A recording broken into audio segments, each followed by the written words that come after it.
कहानी की शुरुआत होती है और हमें एक योद्धा को दिखाया जाता है जो कि कई लोगों के साथ युद्ध कर रहा होता है। और फिर कहानी वर्तमान में आती है और हम एक जवान लड़का देखते हैं जो कि ये सपना देख रहा होता है। वह जागता है और एक दुकान की ओर रवाना होता है। वे दुकान एक पुरानी फिल्मों की डीवीडी रखने वाली चीनी व्यक्ति की होती है। जहाँ पहुंचकर वह उस व्यक्ति से कहता है कि क्या कोई नई और सस्ती फिल्मों की डीवीडी आई है। ऐसा कहकर वह सामने रखी कई डीवीडी के बीच नई फिल्मों की तलाश कर ही रहा होता है कि तभी उसकी नजर कबाड़ में रखी एक सुनहरी छड़ी की तरफ पड़ती है। जिसके बाद वह उस छड़ी के पास जाकर उसे देखने लगता है। तभी वह बूढ़ा चीनी व्यक्ति वहाँ आता है और उस लड़के से कहता है कि ये काफी पुरानी छड़ी है जो उनके दादा ने जब ये दुकान खोली थी उस समय की है। और फिर वह उस छड़ी को लड़के के हाथ से लेकर एक सुरक्षित स्थान पर रख देते हैं। जिसके बाद वे लड़के को कुछ नई डीवीडी दे देते हैं और डीवीडी लेकर लड़का वहाँ से चला जाता है। कुछ देर जाने के बाद वह सामने के पार्क में खड़ी कुछ चीनी लड़कियों से बातें करने लगता है। उसी वक्त कुछ आवारा लड़के वहाँ आते हैं और लड़के से लड़ाई करने लगते हैं। लड़ाई के दौरान जब उन्हें पता चलता है कि ये लड़का उस डीवीडी वाले चीनी बूढ़े व्यक्ति का दोस्त है, तब वे उस लड़के को बूढ़े चीनी व्यक्ति के दुकान पर साथ चलने के लिए कहते हैं। लड़का मजबूरी में उनके साथ चलने के लिए राजी हो जाता है और वहाँ पहुंचकर वह आवारा लड़के चीनी व्यक्ति से रुपए मांगने लगते हैं। लेकिन जब चीनी व्यक्ति रुपयों के बारे में नहीं बताता तब वह लड़के उसके दुकान को लूटने लगते हैं। लेकिन तभी बूढ़ा चीनी व्यक्ति कबाड़ में रखी सुनहरी छड़ी से एक आवारा लड़के के सर पर वार करता है और मौका देखकर दूसरा आवारा लड़का बूढ़े चीनी व्यक्ति को गोली मार देता है, जिससे चीनी व्यक्ति बुरी तरह से जख्मी हो जाता है। और वह अपने नौजवान दोस्त को कहता है कि ये सुनहरी छड़ी जिस व्यक्ति की है कृपया इसे उस तक पहुंचा देना। ऐसा कहकर वह चीनी बूढ़ा व्यक्ति नौजवान लड़के के हाथ में सुनहरी छड़ी दे देता है।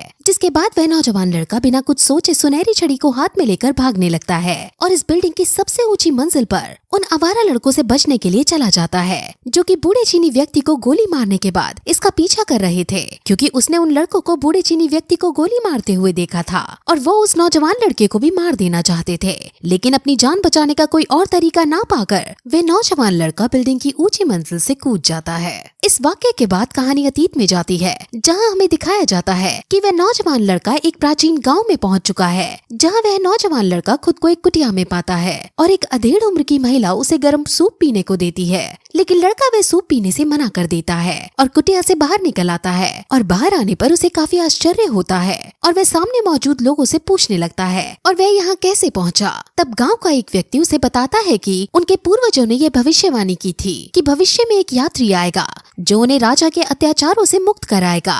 वह व्यक्ति नौजवान लड़के को ये सब बता ही रहा होता है कि तभी वहाँ राजा के कई सिपाही आ जाते हैं और गांव वालों के अनाज और उनकी जवान लड़कियों को उठाकर राजा के लिए ले जाने लगते हैं। वे नौजवान लड़का भी यह सब छुप कर देख रहा होता है और तभी सिपाही प्रमुख की नजर इस पर पड़ती है, जिसके बाद वह सिपाहियों को उसे पकड़कर लाने का हुक्म देता है। नौजवान लड़का उनसे बचकर भाग ही रहा होता है कि तभी सिपाही उसे घेर लेते हैं। लेकिन तभी वहाँ एक अनजान आदमी आकर नौजवान लड़की की मदद करता है और उसे वह सिपाहियों से बचाकर एक रेस्टोरेंट में ले जाता है, जहाँ पहुंचकर वह अजनबी व्यक्ति शराब पीने लगता है और उस नौजवान लड़के से उसका परिचय पूछता है। और फिर नौजवान लड़का उसे बताता है कि उसका नाम जेसन चुपेगिडस है और वह दक्षिण बोस्टन का रहने वाला है। इसके बाद वह अजनबी भी जेसन को अपना परिचय दक्षिण का भटकता विद्वान लुइया के रूप में देता है। जिसके बाद जेसन लुइया से सिपाहियों का उसका पीछा करने की वजह के बारे में पूछता है। तब लुइया जेसन को बताता है कि शायद इसकी वजह ये छड़ी है। छड़ी के बारे में और बताते हुए लुइया कहता है कि ये छड़ी वानर राज की है जो कि जेड वॉट लॉर के धोखे का शिकार हो गए थे,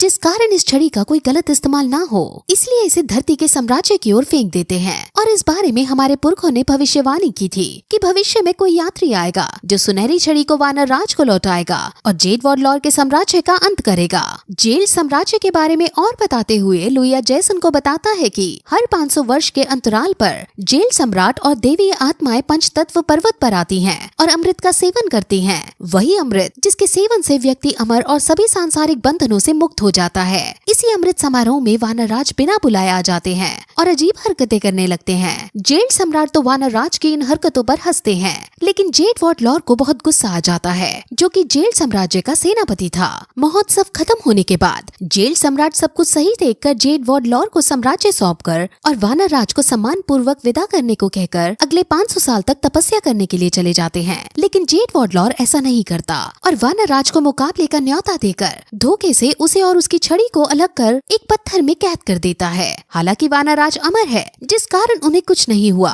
लेकिन जो आज भी भविष्य के उस यात्री के इंतजार में है जो उन्हें उनकी छड़ी लौटाएगा। इन्हीं बातों के दरमियान रेस्टोरेंट का मालिक बिल लेकर आता है और लुइया जैसन को बिल देने के लिए कहता है, जिसके बाद जैसन अपने पर्स में रखे कुछ नोट उन्हें दे देता है जो कि जैसन की दुनिया के थे। और ऐसे अजीब नोट देखकर रेस्टोरेंट वाला भी काफी आश्चर्यचकित हो जाता है और अपनी पत्नी को ये नोट दिखाने लगता है कि तभी वहाँ कुछ सिपाही आ जाते हैं और पूछताछ करने लगते हैं, जिसके बाद रेस्टोरेंट का मालिक उन्हें भी वह रुपये दिखाता है जो जैसन ने उसे दिए थे।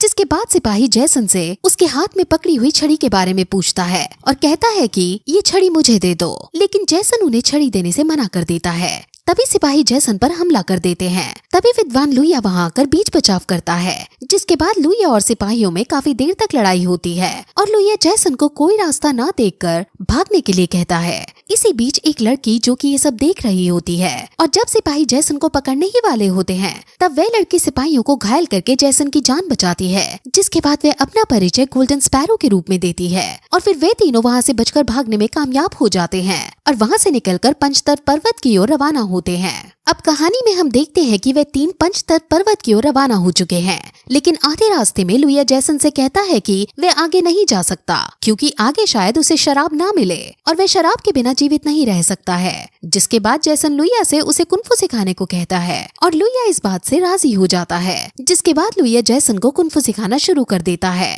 दूसरी ओर हम देखते हैं कि जेड वॉर्डलॉर के दरबार में उसके सेनापति उसे यात्री के बारे में सूचित करते हैं, जिसके बाद जेड वॉर्डलॉर चुड़ैल जो कि एक बेरहम भेड़िए की संतान है उसे जैसन और उसके साथियों से छड़ी लाने की जिम्मेदारी सौंपता है। उधर हम देखते हैं कि अचानक एक सुबह जैसन जब जागता है तो वह एक अजनबी को कुछ दूरी पर खड़ा देखता है, जिसके बाद वह वहाँ से भागने लगता है, लेकिन अजनबी जैसन के हाथ से छड़ी लेकर वहाँ से गायब हो जाता है। तब लुइया और स्पैरो भी वहाँ आते हैं और वे तीनों उस व्यक्ति का पीछा करना शुरू करते हैं और उसे एक मंदिर में छुपा हुआ पाते हैं। वहाँ मंदिर पहुंचकर लुइया और उस व्यक्ति के बीच काफी लड़ाई होती है। लड़ाई में लुइया से हारने के बाद वह व्यक्ति खुद को एक संत बताता है और कहता है कि मैं तो उस व्यक्ति की तलाश में हूँ जो ये छड़ी लेकर आया है। जिसके बाद लुइया उसे जैसन से मिलाता है और फिर उन चारों की यात्रा पंचतत्व पर्वत की ओर शुरू होती है।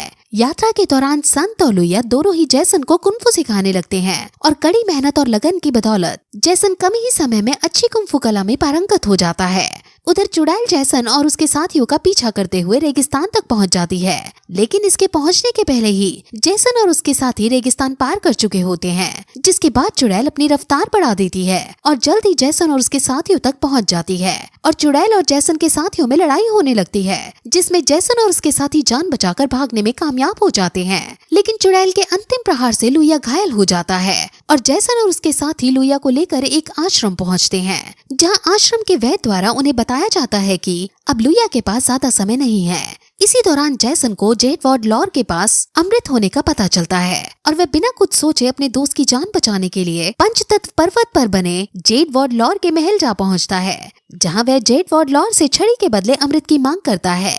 लेकिन जेड वॉर्डलॉर उसे चुड़ैल के मुकाबले के बाद ही अमृत देने की बात कहते हैं और जैसन लड़ने के लिए तैयार हो जाता है, लेकिन वह चुड़ैल से जीत नहीं पाता। तभी जैसन के साथी भी वहां आ जाते हैं और उनमें भयंकर लड़ाई होने लगती है और मौका पाकर जैसन लुइया की ओर अमृत की शीशी फेंकता है और लुइया जल्दी उसे पी लेता है, जिसके बाद वह बिल्कुल स्वस्थ हो जाता है और लड़ाई जारी रहती है। लेकिन तभी स्पैरो जेड वॉर्डलॉर पर हमला करती है, लेकिन जेड वॉर्डलॉर के विपक्षी प्रहार के कारण वह काफी घायल हो जाती है और जैसन को उसे मारने को कहती है।